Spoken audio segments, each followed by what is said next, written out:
Up next, we have some news and some sports with Nathan. Okay, thanks a lot, Jerry.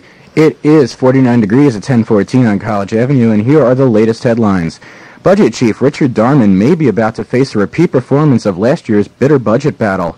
He heads to Capitol Hill today looking for support for the president's $1.25 trillion spending plan. He may have to look hard. The budget has many Democratic critics, and even Republicans say budget bickering is likely to be long-lived. Defense Secretary Dick Cheney is defending his portion of Bush's spending plan. On NBC's Today Show, he discussed his plans to reduce domestic and overseas military bases. As he puts it, you just don't need as many bases if you're going to have a smaller army. Cheney's proposing a tiny increase in military spending for 1991, which really translates into a decrease after adjusting for inflation. East Germany's communist government is for the first time endorsing the idea of a unified Germany. In an effort to gain popular support, the party's claiming that the merger of East and West Germany is a long-term goal, but a leading ideologist says the two countries must remain separate for a time to ensure European stability. An uneasy silence pervades today in Savannah, Georgia, as voters choose someone to take the place of Councilman Robert Robinson.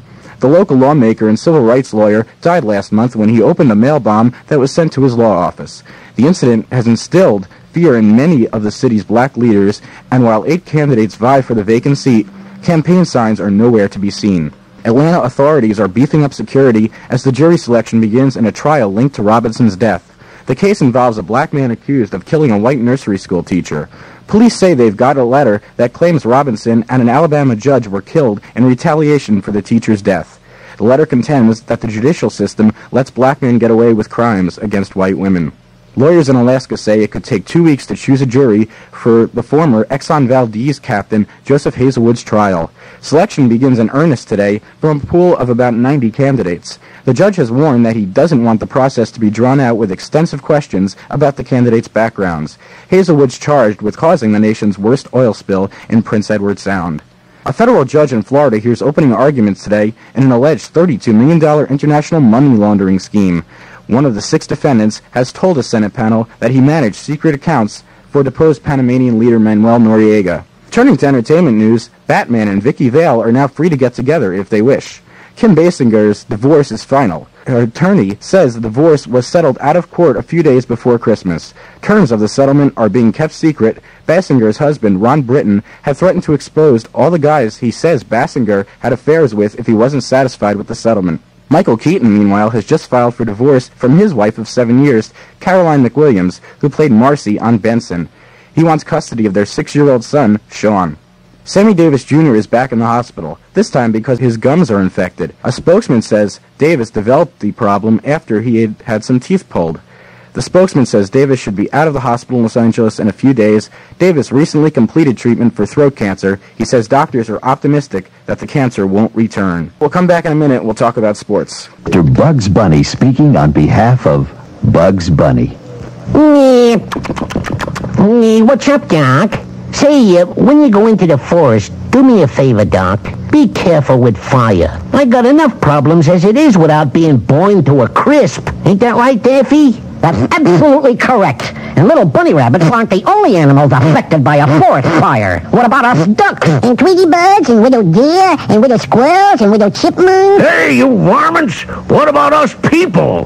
Forest fires destroy our homes, too. And that really burns me up. Hi, this is Mel Blanc, the voice of some pretty funny characters. But a forest fire is no laughing matter. It's a tragedy. When you go into a forest, remember, you're among friends. So please be careful. Only you can prevent forest fires. A public service of this station, the Smokey Bear Program, and the Ad Council. And little turtles, and little butterflies, and little foxes, and little raccoons. Nathan Wurtzel back with you on College Avenue. I normally do sports, and I'll be with you each and every Tuesday at around this time. And the big news yesterday was Vicky Picott. She scored her 1,000th point as a Lady Knight. Last night, the Lady Knights defeated St. Bonaventure in a big win, 68-47. That raises the Lady Knights record to 10-6, along with a 7-1 Atlantic 10 Conference record. The loss drops St. Bonaventure to 9-10, 3-7 in the Atlantic 10. Picott becomes only the 14th Lady Knight to reach the 1,000-point plateau. The scoring for that game, Tanya Hansen leading the Lady Knights 14 points on 6 for 10 shooting. Picott chipped in 13 points, 10 rebounds. Lynn Ust had 11. LaTanya Johnson, Vicky Green, Brenda Stewart, and Alicia Rogers each chipped in 6th. Clarissa Catala had 3, Suzanne Cooper 2, and Mandy Valentine 1. The Lady Knights' next game, Saturday afternoon at George Washington. Our coverage starts at 1 p.m. Steve Bernstein and Mike Coran will be down in Washington to give you all the play-by-play in that game. Turning to Scarlet Knight news, Earl Duncan was named the Atlantic 10 Player of the Week. We'll talk about that later as we have a little feature to do on Duncan.